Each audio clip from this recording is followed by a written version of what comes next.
Welcome to the Inner Sauce. It's a podcast about stuff. Yeah. SauceyFam!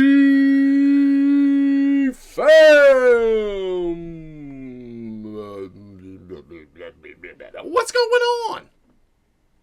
How you guys doing, man?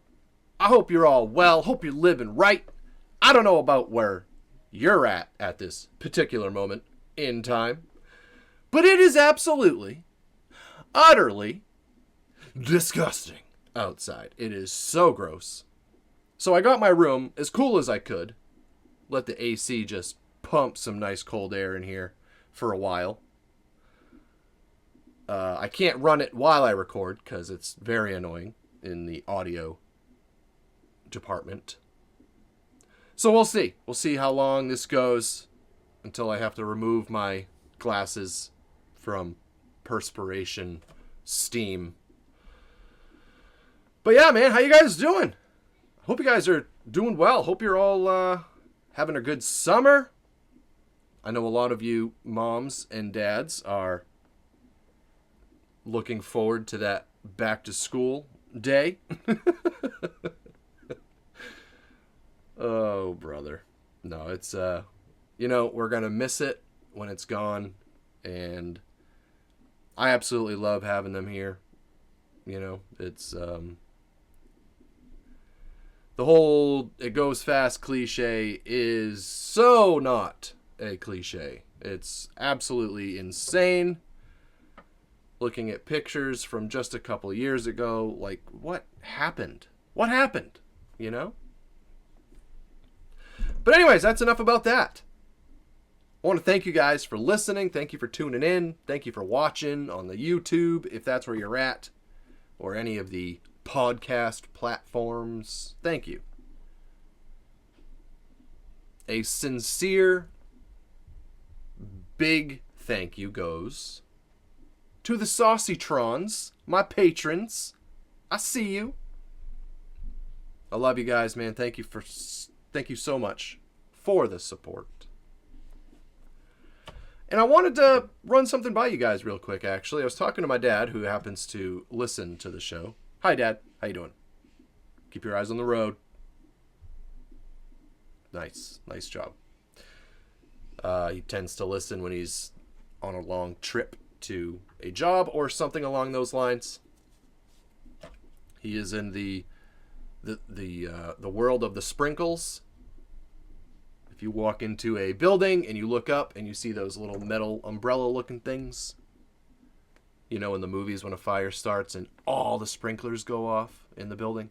First of all, it's not how it works. That's right. You didn't think you were going to learn anything today, but here we are. It's not how it works.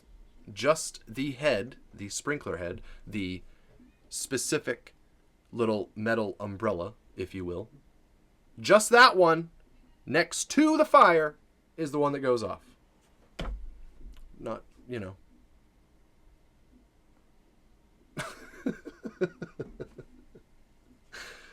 Okay, so, yeah, I wanted to run something by you guys. I was talking to him, and he listens to the show, so he gave me a little idea. Well, he mentioned something that sparked an idea for me, basically. And I want to do, like, a review show, specifically for my patrons. It's going to be something that only goes on the Patreon page. You guys have given me such amazing feedback on all 3 episodes thus far. And as I'm reading them and wanting to comment, it's like my comment would be 3 paragraphs long, So why not just turn the camera back on and talk about it, right? I have only lived what I have lived. I have only seen what I have seen. So my perspective is my perspective. So every time we make one of these episodes about whatever topic it is, it's awesome to see all the great feedback, to hear perspectives that I don't have or that I never would have thought of, stuff I have not experienced. And for that reason, I think it'd be really neat just to take like the top 10 comments basically from all the platforms, accumulatively, listen, I'm from Maine, okay? Listen, I'm from Maine, all right? We don't do the English, okay? They didn't learn me the English wicked good. Okay, bub? Yes, sir. So back off. It's a judgment. This is my bubble. This is a judgment-free zone. All right? Leave me alone. Thank you. Thank you very much. No, so I want to take the top 10 comments between all the platforms and just kind of go over them and just talk about it, you know, because you guys have taught me things already in just the first 3 episodes and shared perspective on things that, like I said, I haven't lived. Therefore, I don't think that way. So I think that'd be really neat, and I think it would be beneficial to people, myself, for sure, to do so. So we're going to do that. We're going to start a little review show, and that will be posted on the Patreon page. I'm not sure as far as a day of the week, you know. The podcast typically goes up on Patreon on Mondays. So I'd like to give you guys, and then it goes live on all the platforms and YouTube and blah, blah, blah, blah, blah on that Friday. So, you know, maybe the following week, like the following Wednesday, we do a review show of the previous week's topic, right? I think that'd be pretty cool because you guys have given me a lot to think about in just those first 3 episodes. Thank you for that. Thank you for all the support, guys. Today, you know, I've mentioned in the past, I really have to be inspired by something to come up here and do this. It has to come natural. And I was talking to my dad about it. He said, you must have some sort of bullet points. He goes, I can almost see you looking at a list. I should. I suppose a better man would. And I told him that that's a good idea, which it is. But no. It has been totally freestyle thus far. Which is amazing. We've managed to stay on topic at all. The second one, the compromise episode, I suppose we veered off. But that's all right, you know? That's all right. So no, there aren't bullet points. And for this one, I probably should have made some bullet points, but I think I'm passionate enough about this topic that we're going to do all right. So yeah, I have to be inspired. It has to be something that's a recent event in my life that makes me want to dive into a certain subject matter, right? Some of you know, some of you don't. I am a recovering addict. That is a fact about SauceyDad. So I'm very comfortable saying that because of my journey and where I'm at today. I have no problem saying that. And in fact, I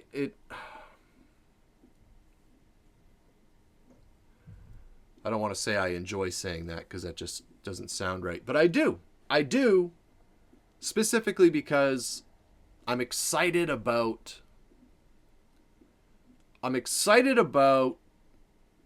my ambition as of late.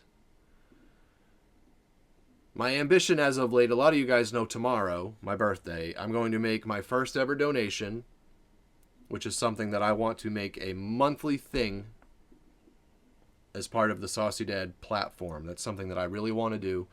And the 2 worlds that I really want to help are housing homeless veterans, because it is a ridiculous problem in this country. If you don't know what I'm talking about, check it out. Look up the numbers. It will absolutely blow you away. And it's not right.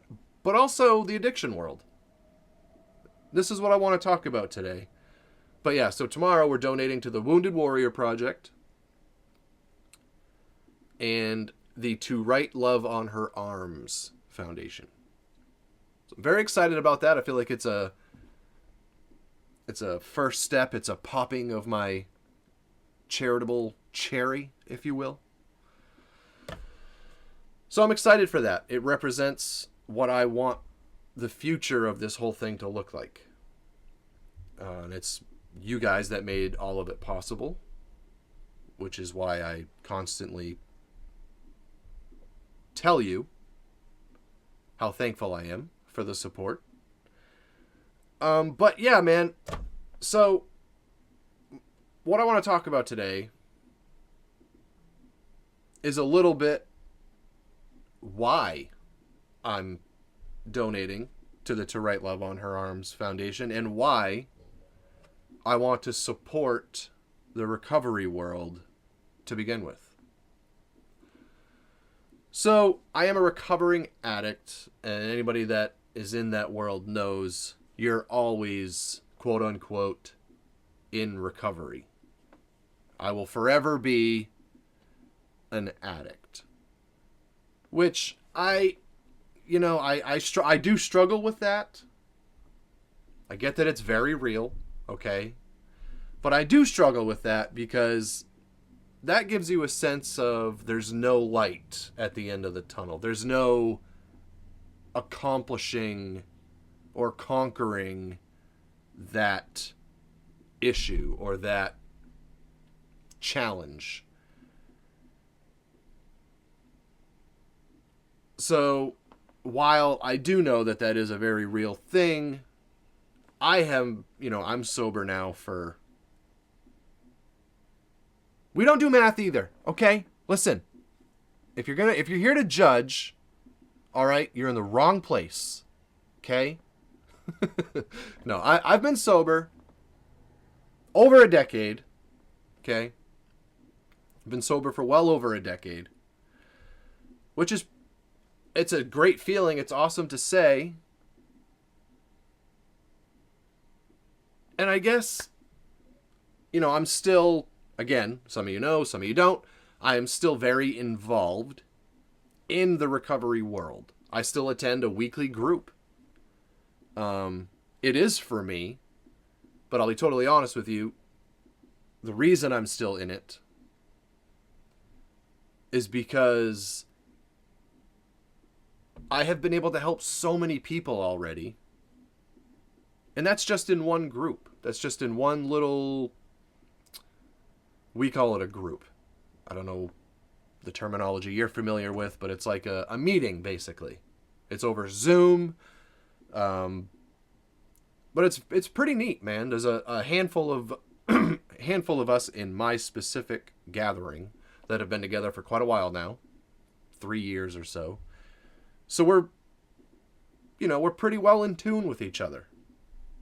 Very familiar with each other's challenges in life and problems. So, it makes it really beneficial because you're talking to people that really get where you're coming from because they know your story, they know your background, they know your living situation, they know your family situation, your relationship status, whatever it may be. We all get a lot from it because we're able to be so open with each other.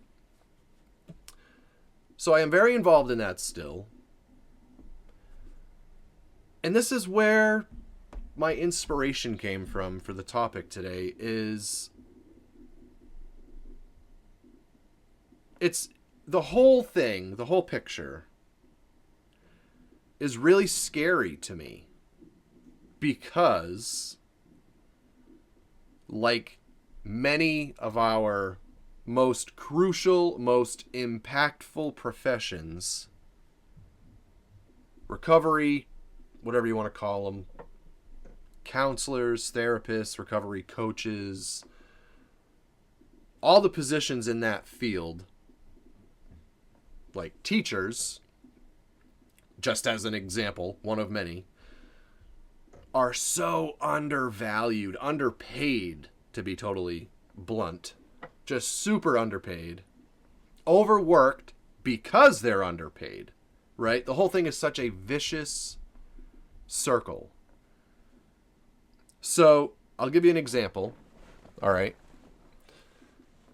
We had a new member join my group 3 weeks ago.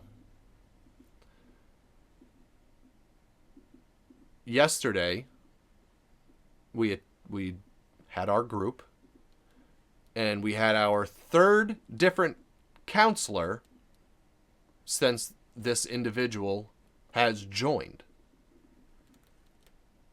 Now, if this isn't something that you've experienced, whether it be a family member or whatever, if you haven't lived this in some form or another, this may not sound like a big deal to you, but I promise you it is extremely significant. This person is looking to turn their life around, okay? Entered the program. They're attending their groups every week. They've been here for 3 weeks. Each week had a different counselor. 3 weeks in a row. All right.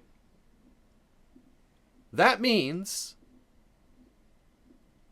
every single time so far that they have done their due diligence, if you will, stayed self-disciplined enough to make that phone call and commit to engaging in the group, they've gotten nothing from it. They've gotten nothing from it. What I mean by that is every time a new counselor comes in, they don't know who you are. They don't know if you've been sober for 10 minutes or 10 years. They don't know what your situation is. They know nothing about you. So, this person has had to tell their entire story, every group they've been in so far. So, that scares me, okay? Because at over a decade of sobriety, for me, it's a mere inconvenience, right? It's a little annoying. It's like, man, I've had to say this same stuff every week for the last 3 weeks. But I'm going to tell you right now, if I was this new patient, this new member, when I first entered recovery, I wouldn't, my chances of success would have plummeted. They would have been in the single digits percentile wise. Because one of the biggest things addicts struggle with is making excuses for why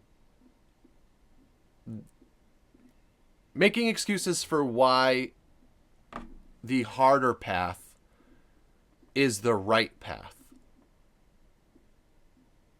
So we as in addicts, when we first enter the recovery world, when we first start down that journey, even if it's not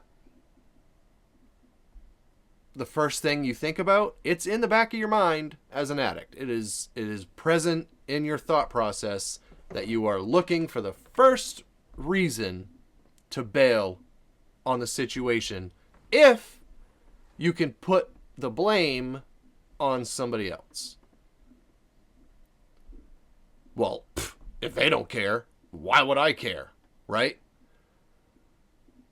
And again, I understand if you haven't been through this, if you haven't lived it, it's going to be really hard to comprehend a lot of what I'm talking about, because a lot of it from the outside absolutely seems like really easy, problems, really simple yes or no answers like, well, just do this or just do that. In a super simplified response, it just doesn't work that way.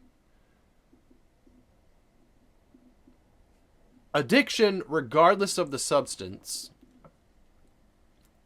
all of them alter your brain chemistry. Literally alter the chemistry in which controls your impulses, your thoughts, your everything. It alters that. So in recovery, you're trying to almost retrain the way you think, the way you prioritize, all of that stuff almost starts over again, depending on how bad or how long your addiction was. That the foundation you have from before your substance abuse is either bigger or smaller, right? Depending on, like I just said, the length and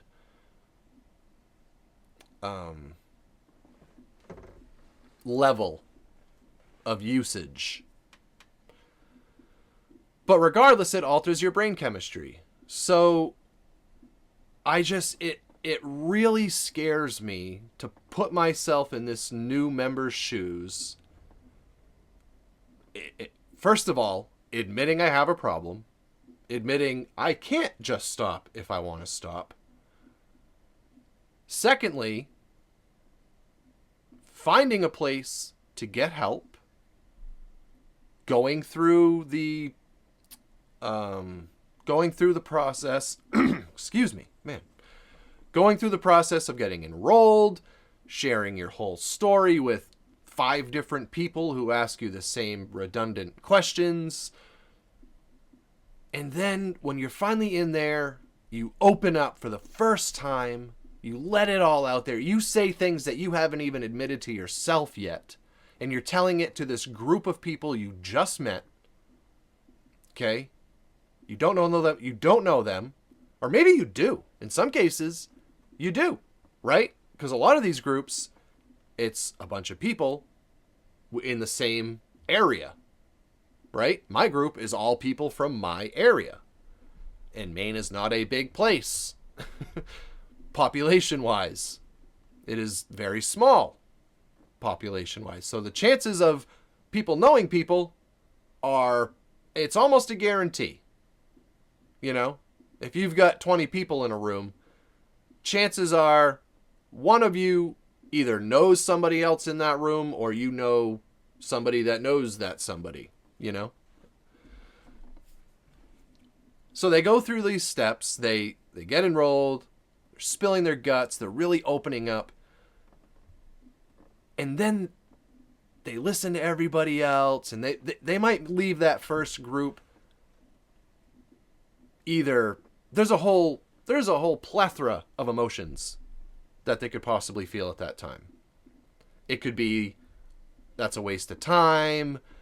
I'm not that bad. I don't need this. Or they could feel like they got a lot from it and they did need it. But either way, that next week comes around and they say, you know what? I'm going to give it another shot.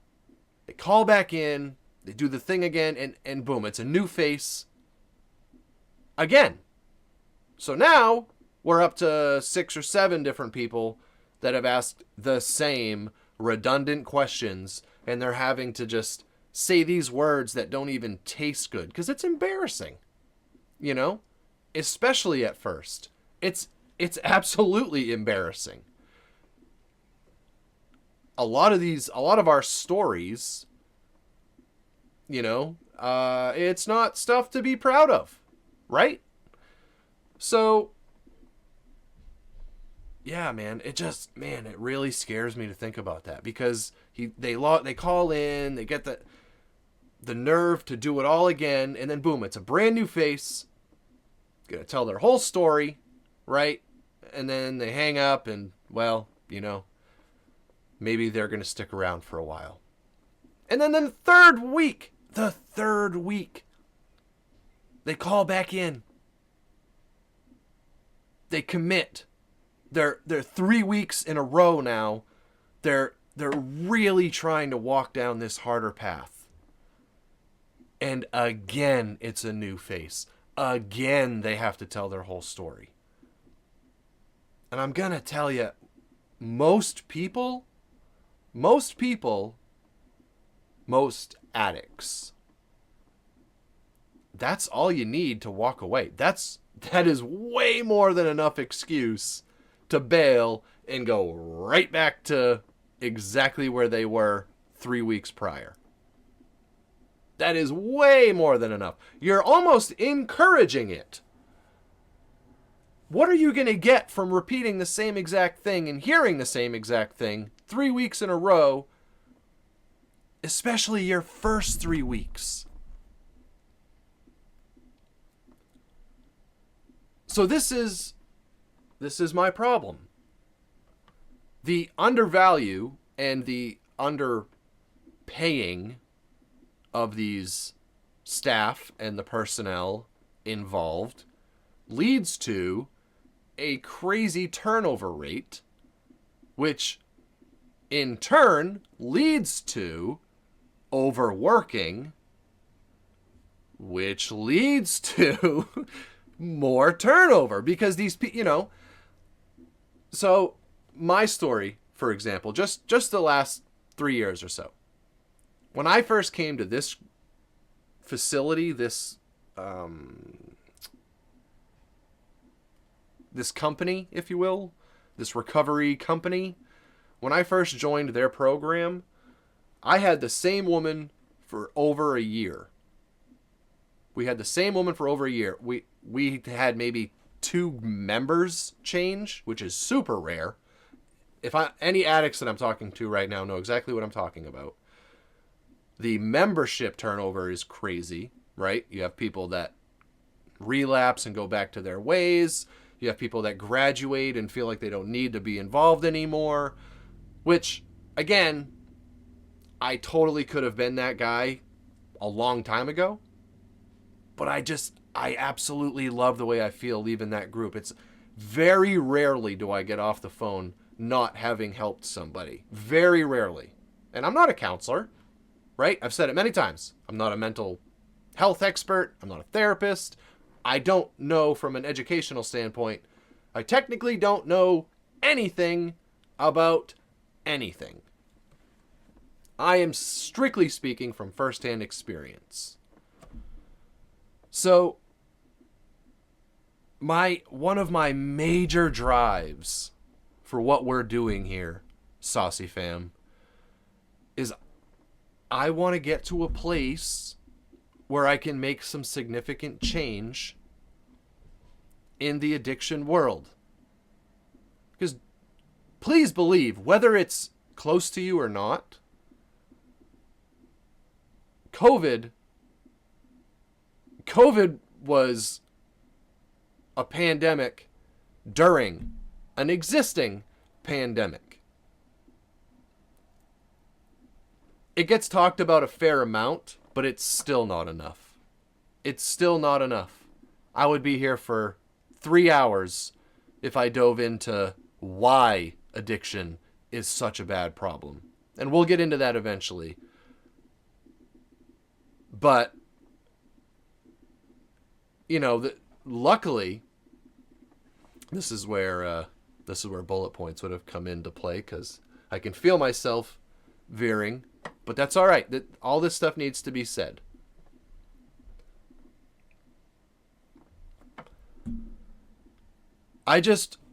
So to finish that thought, I guess,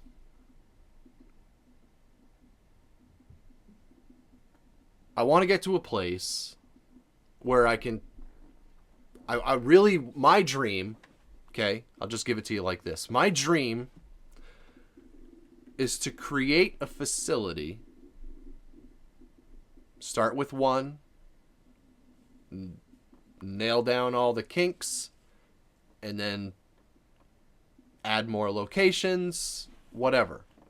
But I dream of a facility where an addict looking to change their lives and enter recovery can pull into one parking lot, walk into one building, and find help in all the departments that absolutely get demolished during your using. I'm talking about mental health, aside from addiction, mental health, which a lot of times is what led you there in the first place. Not always, but a lot of times. So mental health, I want to help people. Chances are you have family issues at that point. Chances are, if you're a parent, you need help litigating custody things or whatever it may be. Educational stuff, financial education. I mean, real life stuff that isn't taught in school, period, right? Unless you go to college for it.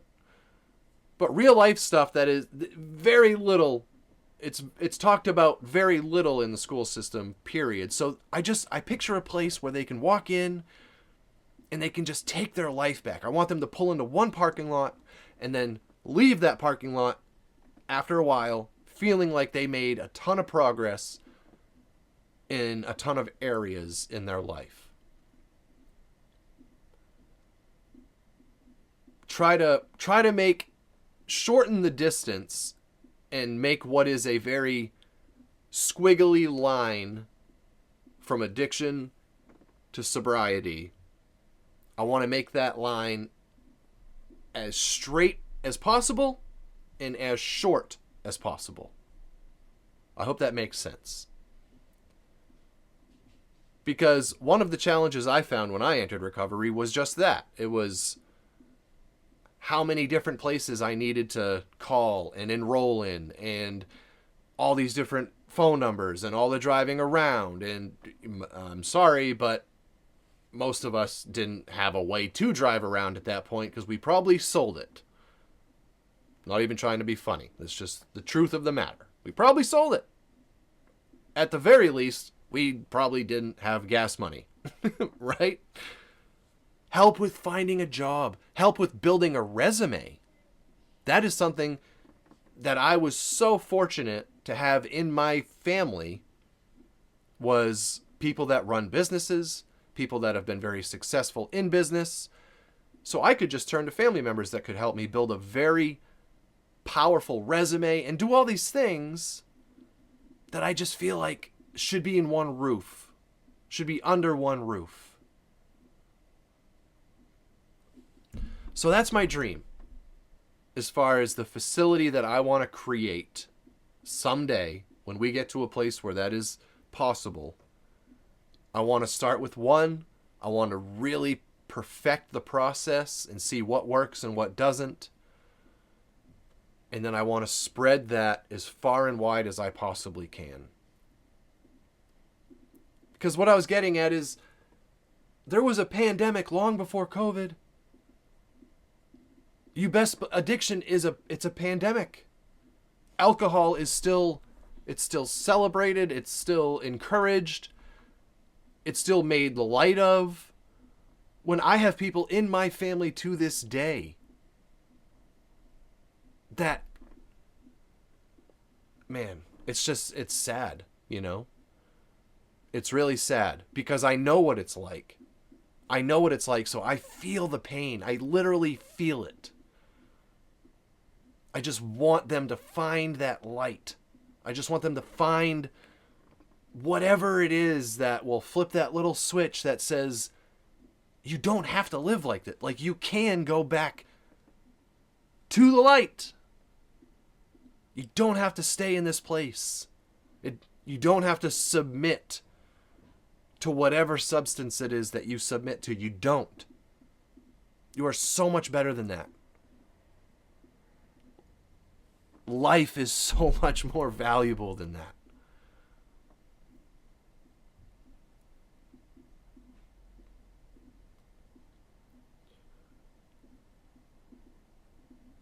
I talk about it all the time where Life is so short.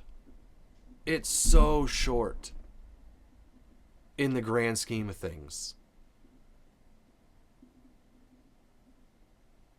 We don't know what comes after.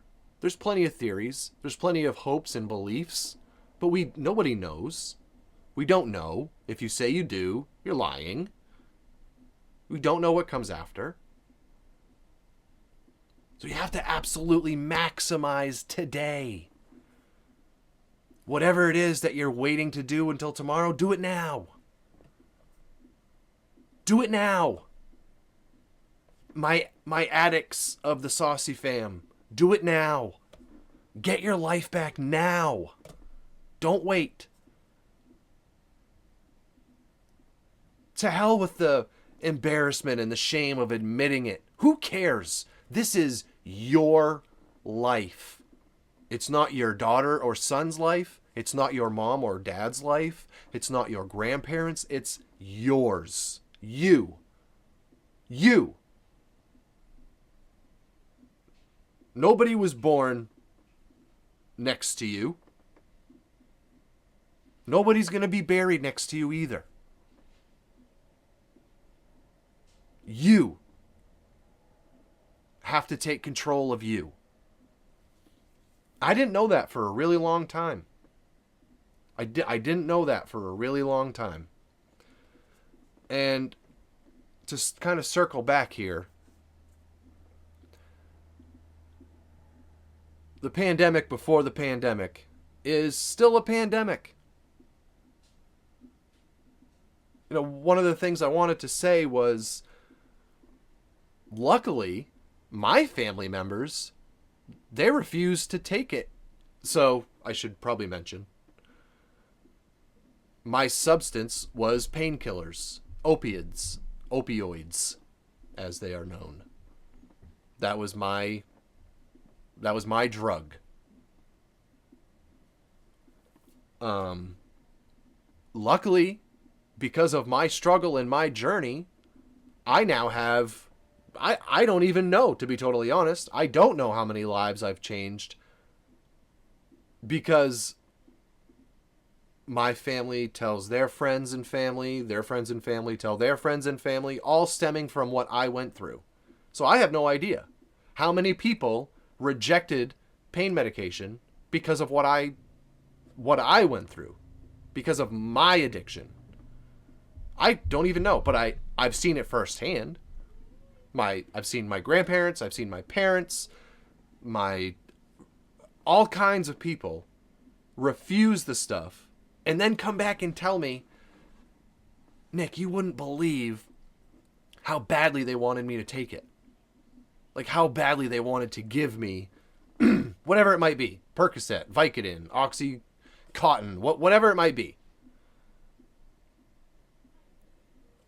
It's an epidemic. Yeah, like I said, this is a whole different podcast, but the pharmacy, the whole pharmacy deal, big pharma, it's just, man, oh man, it is not great. It's not great. But you know, as long as they have the power that they have, this is gonna be an issue. This is gonna be a big issue. And people have to know that once you fall in that trap, you don't have to die there. You don't have to die there. I really, you know, if there's any addicts listening right now that are still using, I dare you to just, I get that in-person meetings can be kind of overwhelming and intimidating. I get that. One thing that COVID brought to this world that I don't think is a bad thing is the influx in usage of Zoom or FaceTime type meetings. I think that's a great thing. It's all about convenience. It's all about accessibility. Right? So you can find a group where you don't have to go anywhere. You can go in your bedroom, close the door, and make a phone call. And you can take your first step that way. But if you're still using and you have a sense of having given up, I dare you to just make that phone call. Just make that phone call and just listen. Just listen for the first time. Just listen. Just listen to everybody else's stories, and I guarantee you're going to hear a lot of things very similar to what you are going through and have gone through.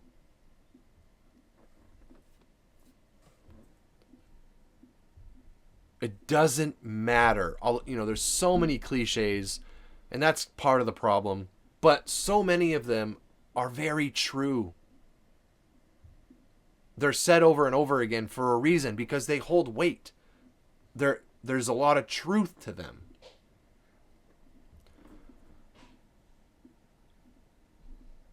That first step it's hard for a lot of reasons. But I'm going to tell you, man, it only gets easier. Again, cliche, I know, but it is so true. Not only does it get easier, it gets so much more rewarding. So much more rewarding and satisfactory. I don't do English. Get off my back.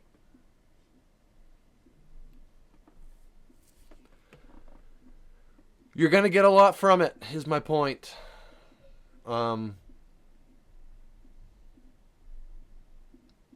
Yeah. So I don't, a lot of these, that's a lot of these topics, I have an issue and an answer. This one I don't. Kind of like the episode 3. I don't know how, without me winning the lottery and building a facility tomorrow, I don't know how we fix this issue, right? Teachers have been underpaid forever. And they're raising our kids for 10 months out of the year. They are forming these future generations, and they're severely underpaid.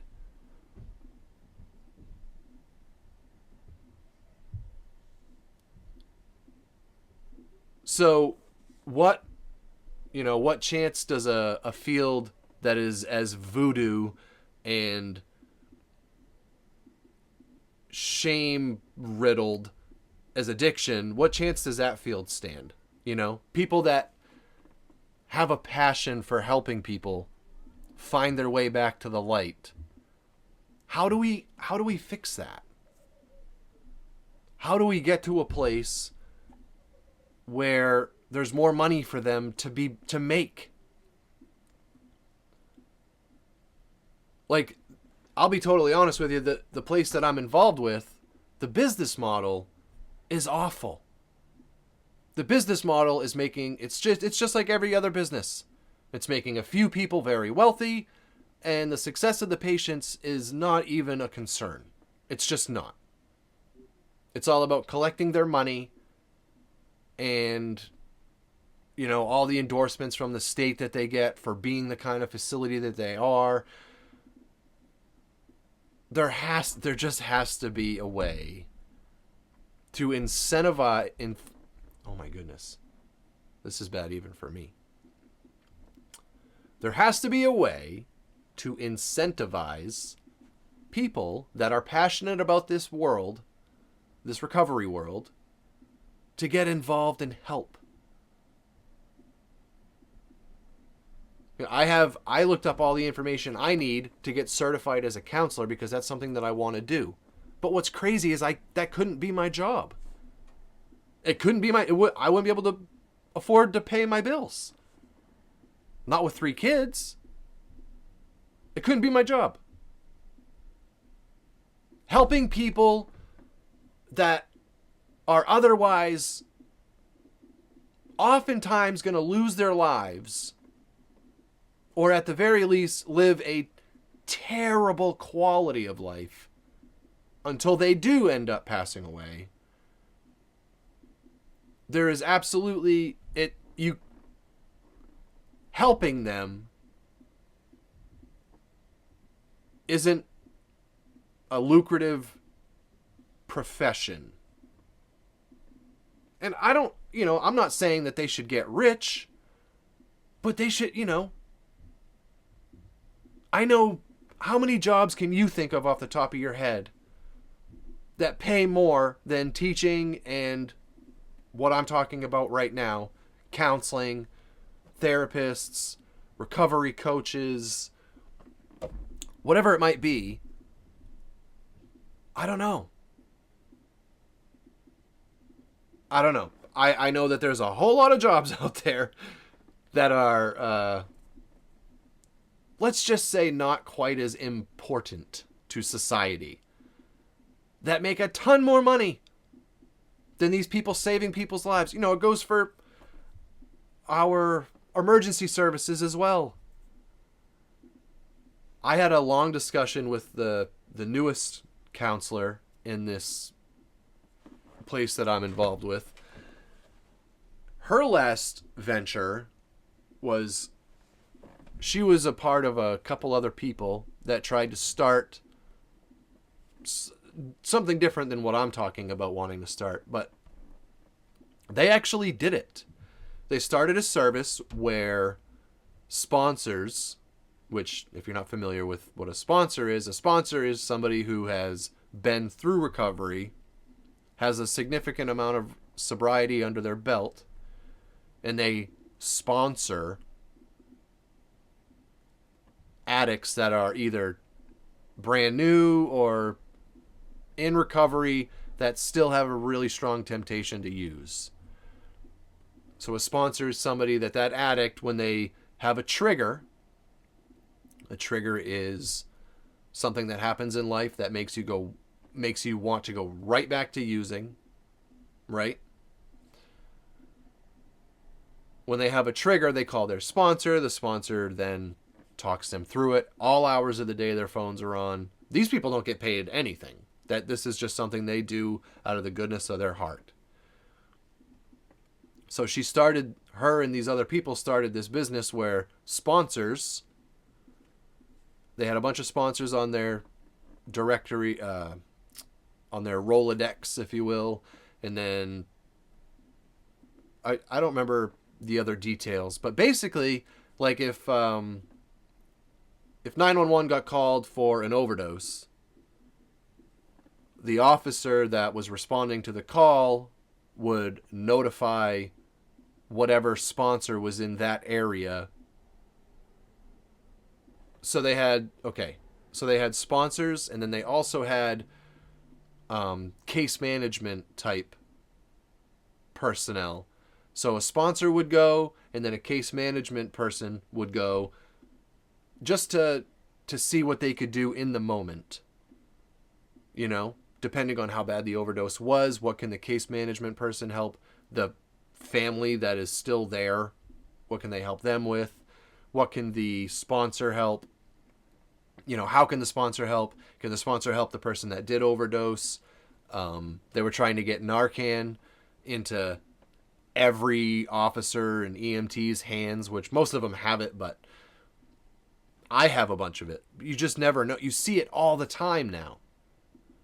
Narcan, for those of you that don't know, it's like a preloaded syringe that you would stick somebody with that was overdosing, and it counteracts the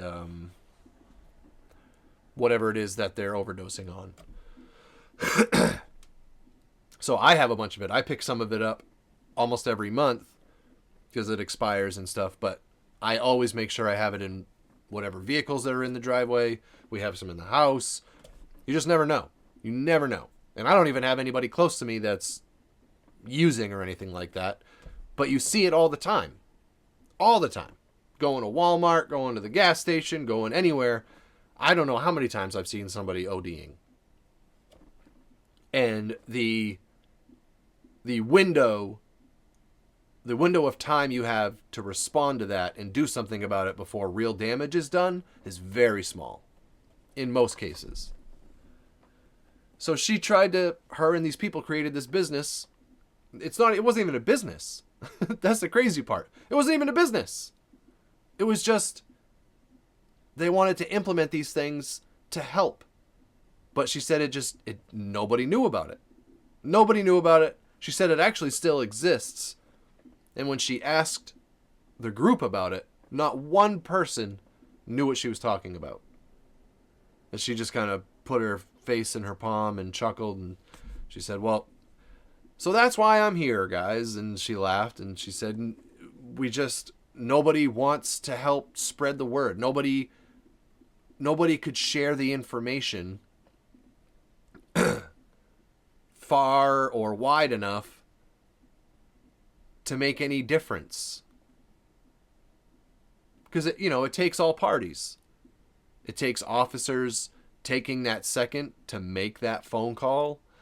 But I think, to me, like anything else, when I think about how to make something like that work, right? To me, it has to be convenient. It's all about convenience. You have to come up with some sort of system where the cop, when it's an overdose that he is responding to, he can just press a button in his cruiser that pages whoever it is at this woman's facility to then dispatch or get in touch with whoever they want at this scene. Same thing with an ambulance or, EMTs. Anybody, volunteers even.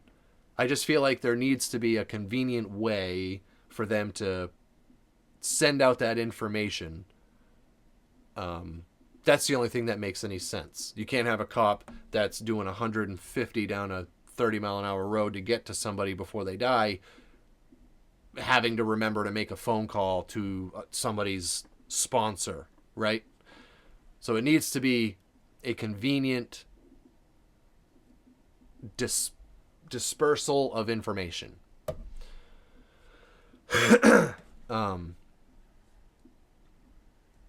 But yeah, I don't know.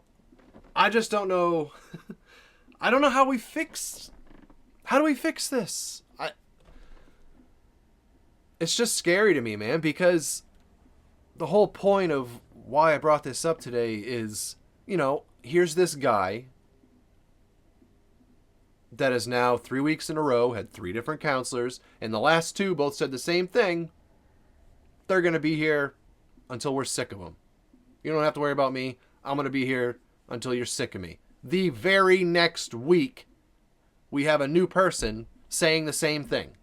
Literally 7 days later. It's not a problem for me. It's annoying, but it's not a problem for my sobriety. It doesn't put me at risk. But I'm going to tell you what, I'm in the minority. I am the minority when it comes to that. Here's this guy that's on week 3, 3 different counselors. This past week, he lost his dog of 13 years. It was just him and his dog. I have been through that also. That is a pain that I have never felt in my entire life. It still hurts me today. And he's been gone for years. Literally makes me want to cry just thinking about him. Like, that's something that's really hard to do. When you're brand new in sobriety and that happens, and you're dealing with all this, you can't find any stability in the place that you're looking for stability. I just don't know. The success rate of addicts trying to enter recovery, dealing with all of that stuff, it's not going to be very high. The chances of, I made it a point to kind of, as soon as the counselor was done talking, before he could get off, I jumped on and I just kind of talked to him, I just had a little conversation with him. I always try to find some relatability, and right away with him losing his dog, we had that in common. And I didn't try to console him. That's one mistake a lot of people make trying to help addicts. I didn't try to console him. I just said, I am so sorry. There is absolutely no pain like that in the world. There is no loyalty that matches the loyalty of your little four-legged buddy. And I'm just so sorry you're going through that. And I gave him my number and I said, look, man, you don't know me through a hole in the wall. You don't know me from a hole in the wall. If you ever want to reach out, here's my number. I don't care what it's for. I'm not going to tell anybody else whatever it is you're calling me about. Give me a call. There's just when there's this big of a lack in incentivizing the ones who are responsible by choice, they take on these professions, they apply for these jobs, and then they get these jobs. So this is what they're getting paid to do. However little it might be, they are getting paid to do these jobs.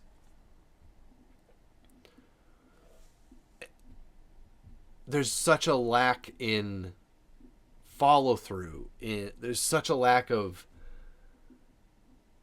effort. Just to simplify it, there's just a lack of effort from people in those positions. And again, it's hard to blame them.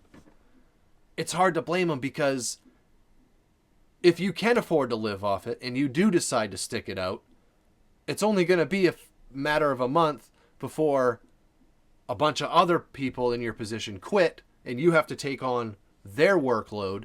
So then you're working all the time, and it's not an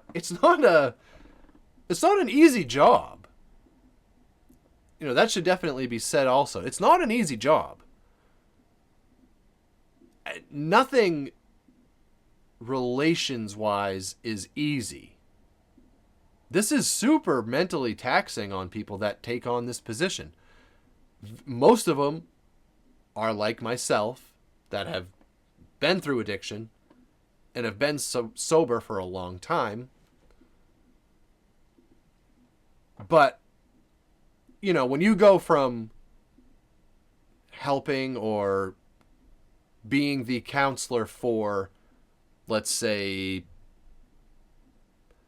30 people a week. Okay, that's what you come in at. You meet them all. You make these relationships and connections. You have genuine concern whenever they tell you how their previous week was. When that 30 people then turns into 60 or 90, and you're having a hard time paying for the bills because of the job you have, who's going to stay? Who's going to stay? You can't. No matter how bad you want to change, no matter how bad you want to influence change and help, you have to live. You have to take care of you and your family. It's just not an option. So many people that would be in this field, great, absolutely amazing people that would be some of the best counselors that have ever stepped foot into this realm.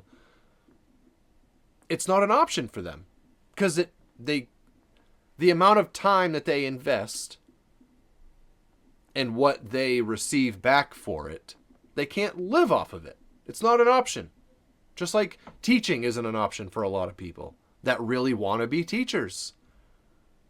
That's super messed up. That, to be just blunt, it is just super messed up.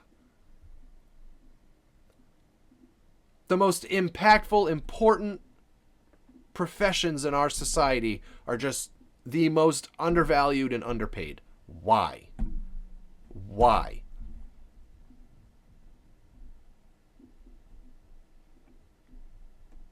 I just don't get it. I just don't get it. I told you guys earlier, at this place, the first counselor I had here when I first joined this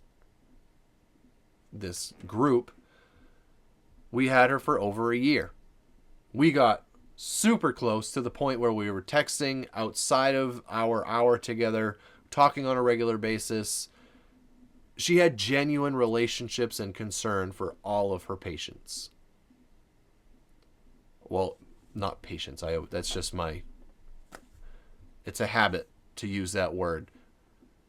All of her members, she had genuine relationships and concern for. And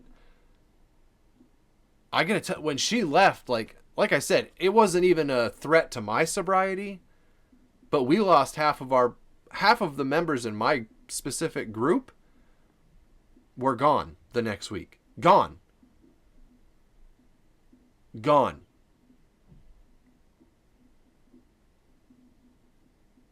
It's, I've told you guys so many times, I am beyond blessed and fortunate to have the family that I have, to have the people in my life that I have. It's more rare than anything else. So the majority of these people don't have that. So when they finally find some stability and something to hang their hat on and something to lean on when things get hard, and you slide it out from under them, they're going to fall right back in that pile of crap that they just climbed out of.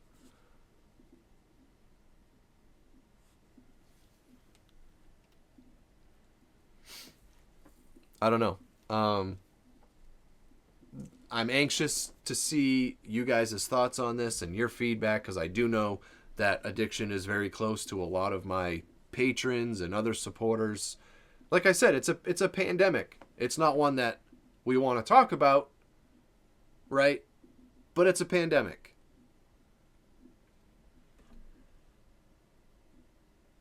It's there's just so much that goes into it. There's so much that goes into it. As far as, like me, for example, nobody in my family had addiction in their history. There was no history of addiction in my family at all. At least not admittedly so. I'll just leave it at that.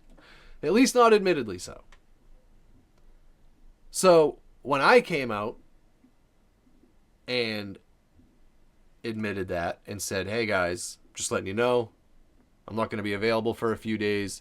I'm going to check myself into a hospital and I'm going to get help. I need help.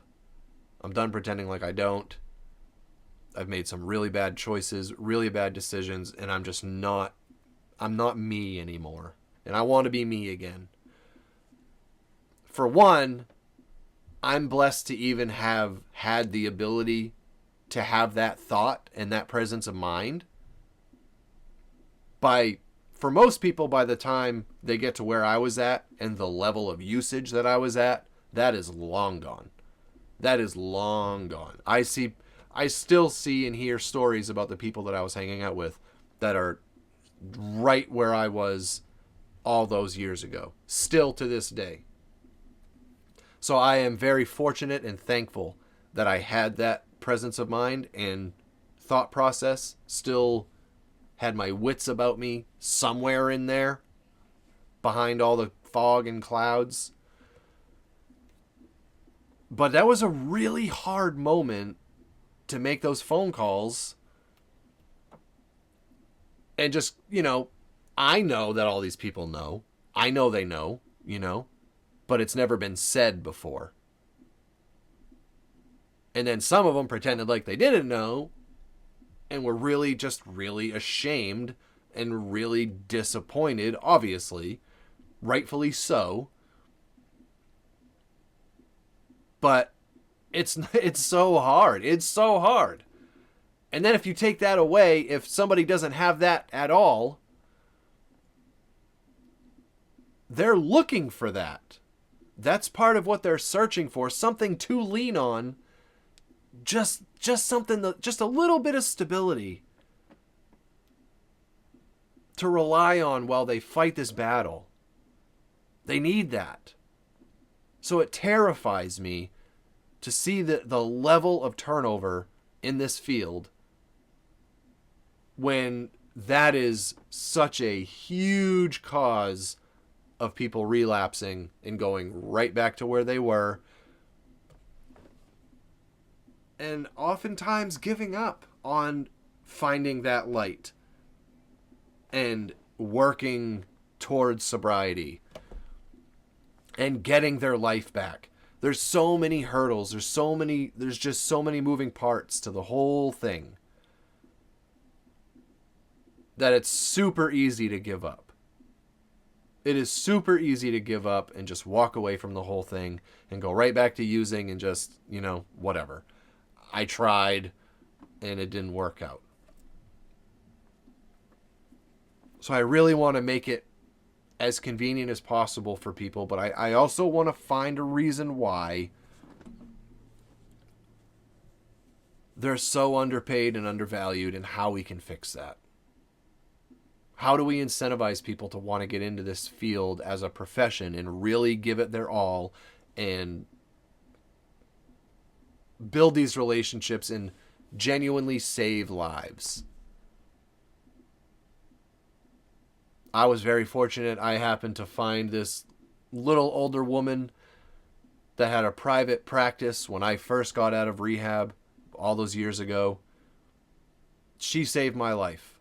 She 100% saved my life. Because there was a lot of years, okay? There was a lot of years where I admitted it. I went to rehab. I got help. 3 years goes by. 4 years goes by. And then when you get drilled from loved ones on those same, are you still using? Are you still using? Are you doing that crap again? Blah, blah, blah. You can only hear that a certain amount of times until you think, whatever, I might as well because everybody thinks I am. So why not just go back to it? So be super careful when you're making comments like that to people that are going through addiction, recovery, or they're in that process. Be super careful. It's a kid glove situation all the way.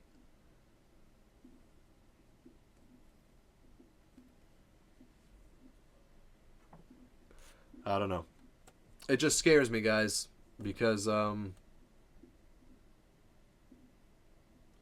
I just want people to know, people that feel as lost as I once did, I want them to know that it doesn't have to be like that. There is a light. There is such a better life for you. You just have to go through some crap to get there. And you're going to go through the crap either way, by the way. So do you want to go through the crap and end up right where you're standing right now? Or do you want to go through the crap and end up standing with your life back in your control and your future in your control? I don't care who you are, how old you are, what it is, what your problems are. It is doable. You can do that. You can do that. Nobody can make you do it. I can't tell you how many times I've seen people enter these programs because they were court appointed to or family made them do it, blah, blah, blah. That never works. That is a guaranteed failure. 99.99999% of the time, that's a guaranteed failure. You, like I said earlier, you have to want it for you. It sounds insensitive, it sounds maybe bad to you, but it can't be because of your kids. It can't be your son or daughter or your mom or dad or your wife or husband. This is your life. You. It's so hard for some people to wrap their heads around, but this is for you. And then guess what? If you can fix that, if you can just dive into that pile of crap and work it out, you're going to be so much better for those kids, that son and daughter, that mom and dad, those grandparents, that family, the wife, the husband. You're going to be such a better you for them. But you got to do you first. You got to do it. It's hard, it sucks, it's embarrassing, but it's short-lived. In the grand scheme of things, it is short-lived. It is short-lived. So just do it, man. Just do it.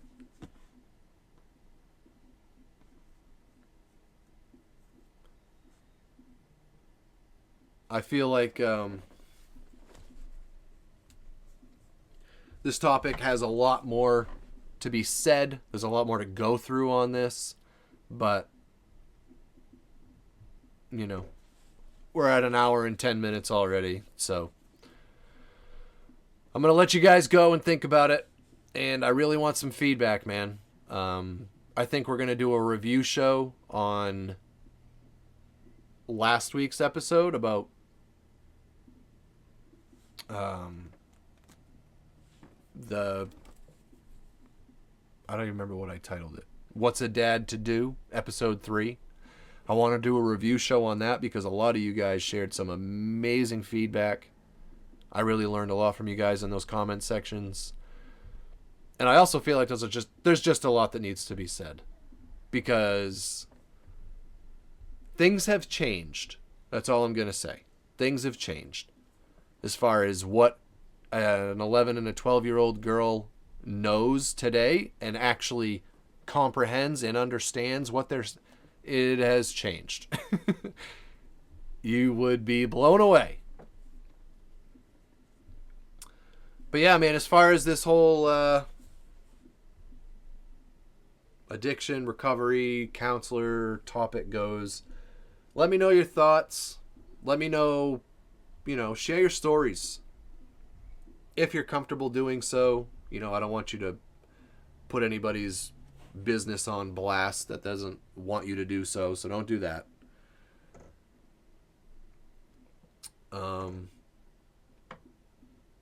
Give me your feedback, and also, this one specifically, but at any of these episodes, if there's something, a part of this topic that you would like me to talk about more, I would love to do that. So let me know, if it's something that I just briefly touched on or whatever and I didn't elaborate enough, whatever it is, let me know. And I'd love to elaborate on it. I'd love to go further and deeper into whatever part of this you're curious or wanting to know. Because this is one, like I said, the pandemic, before the pandemic, there's so many moving parts. This affects an individual's entire life, from their physical makeup to their literally the chemistry in their brain, to relationships, loved ones, health. It changes everything. It changes everything. And I'm just going to leave you with this. Okay? If you have an addict in your life, and it's not something you've ever experienced or gone through and you just don't understand, you're saying to yourself, grow up, just stop doing it. Just don't buy the stuff. Just stop. They can't. They can, technically, but they can't. They lost that part of their brain that allows them to make that decision. It's not black and white anymore for them like it is for you. So you really need to understand that. They need help. They need help, and you have to be really careful about how you do that too. Super easy to push an addict that is deep into it to the other end, where they go from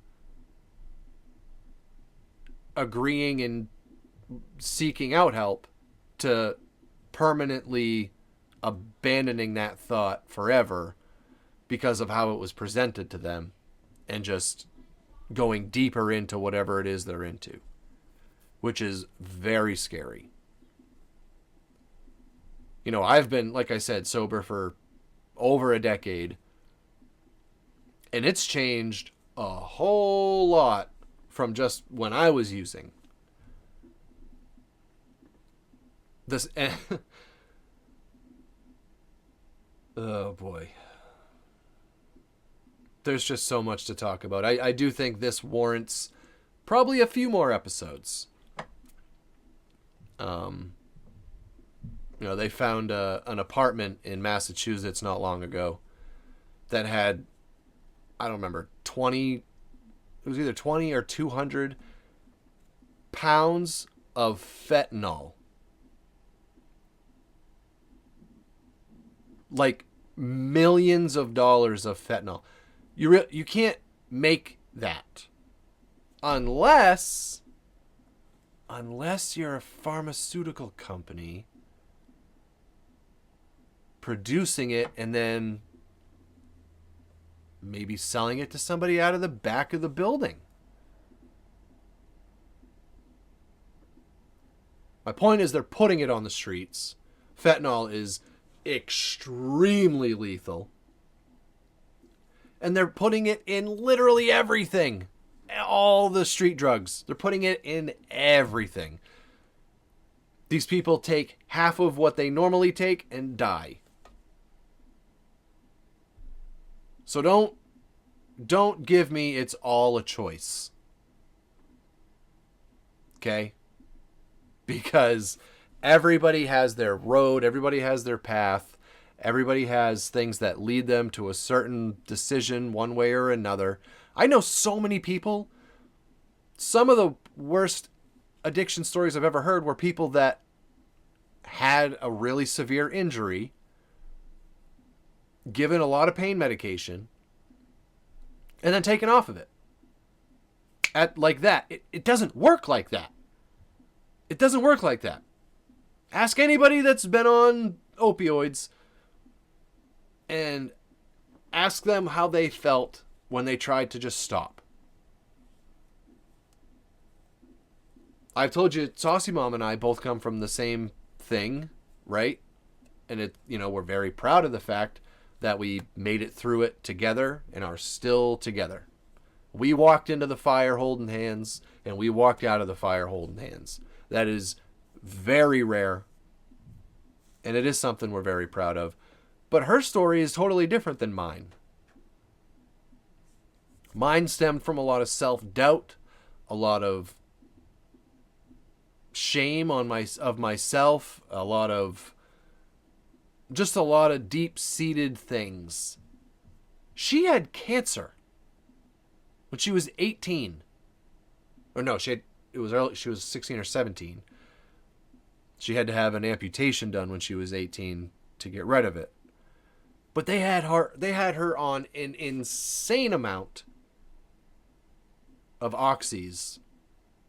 And then she went back for an appointment 1 month after being on them for 2 years or whatever. She went back for an appointment 1 month, and they just took her off it. Oh, you don't need it anymore. What do you think's going to happen to that person?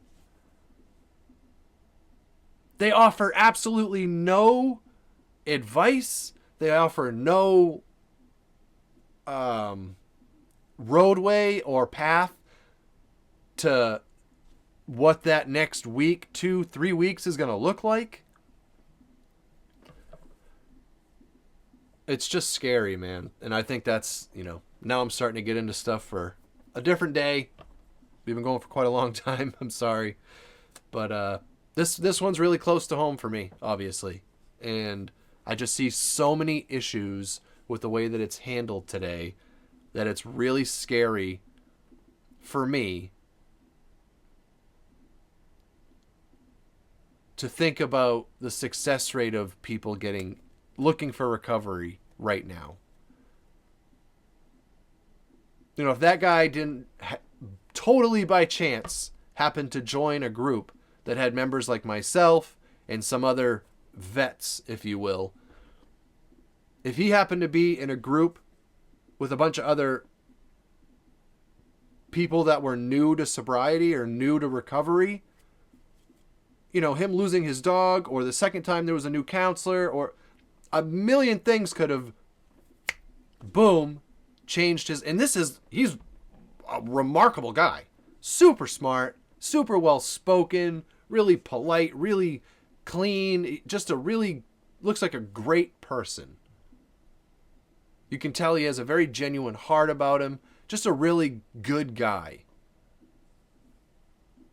And if he didn't happen to join a group with a bunch of vets that wouldn't let him quit, or kind of called out the problems that he was seeing without him having to internalize them and make it something bigger, because that's what we do as addicts.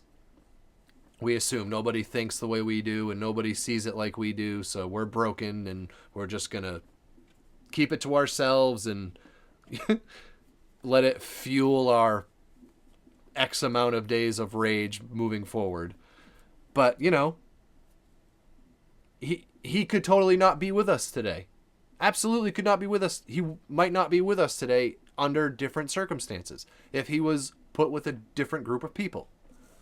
That's scary to me, man, because he's one person. I don't know how many people are entering recovery every day, but it's a lot. And it's still not as many as it should be, but it's a lot. And if all these people are experiencing stuff like this, what are the chances of them actually finding sobriety and getting their life back?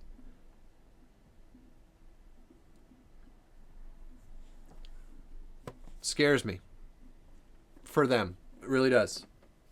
I would not be here today talking to you about this. I would not have made it through this stuff if I had to endure a lot of the stuff these people that are trying to take their life back are having to endure. So, again, guys, thank you, all of you, so much for listening. Thank you for engaging in the comments. Thank you for sharing it. Whatever it is that you guys do to support, I really, truly thank you all for doing so. It means everything to me. SauceyFam, you guys are amazing. If you guys are hearing this on a podcast platform, come check us out on YouTube, man. We have a lot of fun reacting to music and doing whatever it is we're doing. It's just an amazing community of amazing people, and I'm really proud to be part of it. Yeah, so again, these episodes are posted on the Patreon before they go live anywhere else. The Patreon is also where the review shows will be posted. If you're interested in joining the Patreon page, you can find the link. It's either, I have it all over the place, so you wouldn't have to look very hard. Go to one of my YouTube videos, go in the description. There's a link tree there with all my links, Patreon being one of them. Or just go to patreon.com/SauceyDad. Saucy with an EY, because I have to be difficult. And check us out, man. I'll see you guys there. I love you guys. Thank you for hanging out. Let me know your feedback. I can't wait to read some comments. And the review show for this one should be really good, I think. So, anywho, you guys have a great rest of the day. Have a great rest of the week. I'll see you guys or talk to you guys rather, in the next episode. This has been The Inner Sauce with SauceyDad. Take care of yourselves, guys. Take care of each other. Stay safe out there, SauceyFam. Peace out.